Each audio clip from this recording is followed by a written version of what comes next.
Hello বন্ধুরা, কেমন আছো সবাই? সম্পর্কের মতন একটি ব্লগ নিয়ে চলে এসেছি আমি, কবিতা। আজ হচ্ছে শারদীয়ার শুভ ষষ্ঠী। এখন যাচ্ছি ষষ্ঠী পুজো দিতে আমাদের বাড়ির সামনে, আমাদের পাড়ার পুজো প্যান্ডেলে। বলে তোমাদেরকেও নিয়ে যাই, যে পুজোর ডালা সাজানো হয়ে গেছে, চলো নিয়ে যাই। এই হচ্ছে ষষ্ঠীর সাজ, চলো নিয়ে যাই। বিষ্ণু নম অপবিত্র পবিত্র বা সাদিকে সরণিতম বকে গৌরী। পুষ্পাঞ্জলিটা আমাদের হয়ে গেল বন্ধুরা। এবার দেখো আমাদের প্যান্ডেলের, ক্লাবের প্যান্ডেলের ভেতরটা দেখো কি রকম করেছে, দেখছো কত সুন্দর দেখতে লাগছে। তবু এইটা দিনের বেলাতে, কিন্তু এটা রাত্রিবেলা হলে ওই যে সূর্য মামাগুলো দেখছো, সূর্য মামার থেকে আলো দেওয়া আছে, আলোগুলো বেরোবে। আর মাঝখানে একটা এটা ঘোড়া টাইপের মানে স্ট্যাচু করা আছে। আর এটা প্যান্ডেলের ভেতরে মাঝখানে।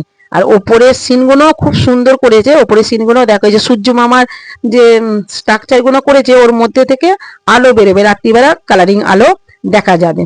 একদিন তোমাদের রাত্রিবেলাও দেখাবো। ওখানে এই যে দেখো ওপরের সিনটা, দেখো ওপরের সিনটা কত সুন্দর এগুলো করা আছে। এগুলো সবই ফর্ম দিয়ে করা আছে, ফর্ম যে সোলার মতন যে ফর্ম, সেই ফর্ম দিয়ে কারুকার্যগুলো করা আছে। আর দেখো আমাদের ক্লাবের দুর্গা প্রতিমা, আমাদের ক্লাবের দুর্গা প্রতিমা প্রত্যেক বছরই হয়, ঢাকের সাজ হয়।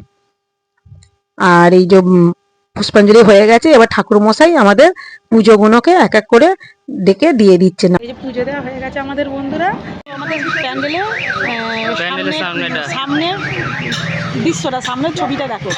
এটা হচ্ছে আমাদের মধ্য হাওড়া, হাওড়া শহরের মধ্য হাওড়া শান্তির সঙ্গে ক্লাব, আমাদের ক্লাবের নাম।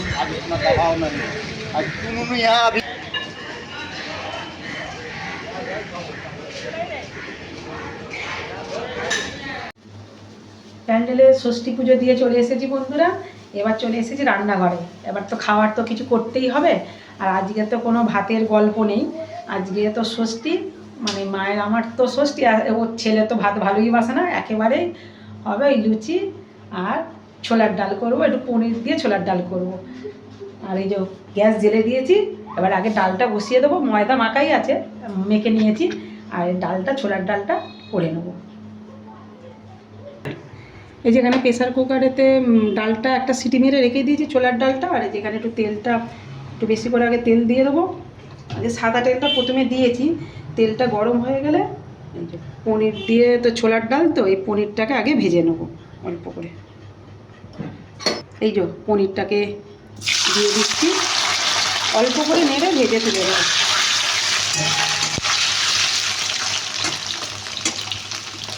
অল্প করে ভেজে তুলে নিচ্ছি দিয়ে এতে।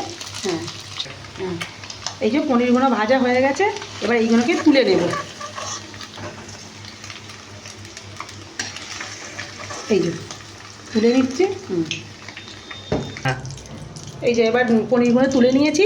এবার এই তেলেতেই ওই যে তেজপাতা আর শুকনো লঙ্কাটা ফোড়ন দিয়ে দেবো।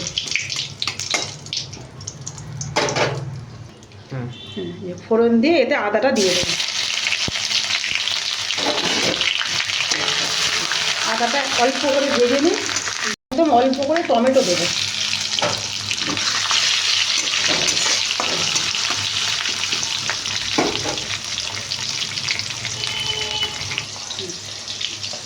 এবার স্বাদ অনুসারে নুন দিয়ে দেবো, কারণ সেদ্ধর সময় কিচ্ছু দিইনি, ওটা এমনি সেদ্ধ বসিয়েছিলাম। নুন আর হলুদ, এই জন্য হলুদ দিচ্ছি। মশলাটা হলুদ আর আন্দাজ মতন যতখানি যেরকম দরকার ঝাল অল্প করে দিয়ে দেবো, কারণ এতে তো ছোলার ডালে তো বেশি ঝাল ঝাল হয় না। এবার এতে চিনি দেবো, ছোলার ডাল এমনিতেই মিষ্টি হয়, আবার সেহেতু আধখানা টমেটো পড়েছে, 1 চামচ চিনি দিয়ে দিলাম। এবার এই মশলাটাকে কষিয়ে দেবো। অল্প করে জল দিচ্ছি, মশলাটা যাতে না পুড়ে যায়, অল্প করে কষিয়ে নেব। মশলাটা মোটামুটি কষানো হয়ে গেছে, এতে এই হিং দেবো, অল্প করে হিং দেবো, ছোলার ডালেতে হিং দেবো। আর এতে অল্প করে একদম কাজু কিচমিচ কোচানো ছিল, ছোলার ডালেতে দিয়ে দেবো। এইগুলো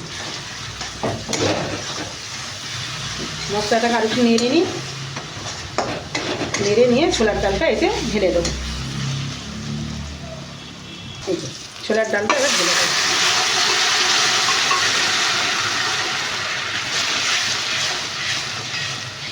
এবার এতে সেদ্ধ হোক।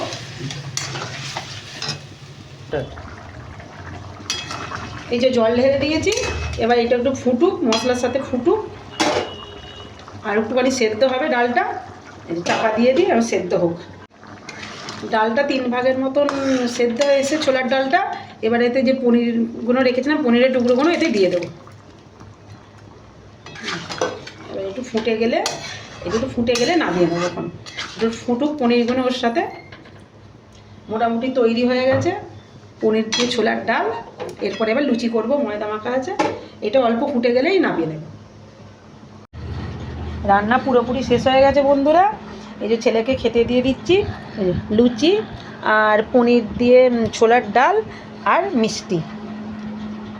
এই যে ও খেয়ে নে।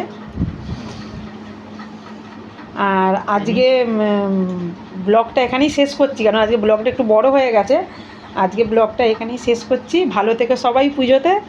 আর ব্লগটা ভালো লাগলে একটা লাইক করে দিও।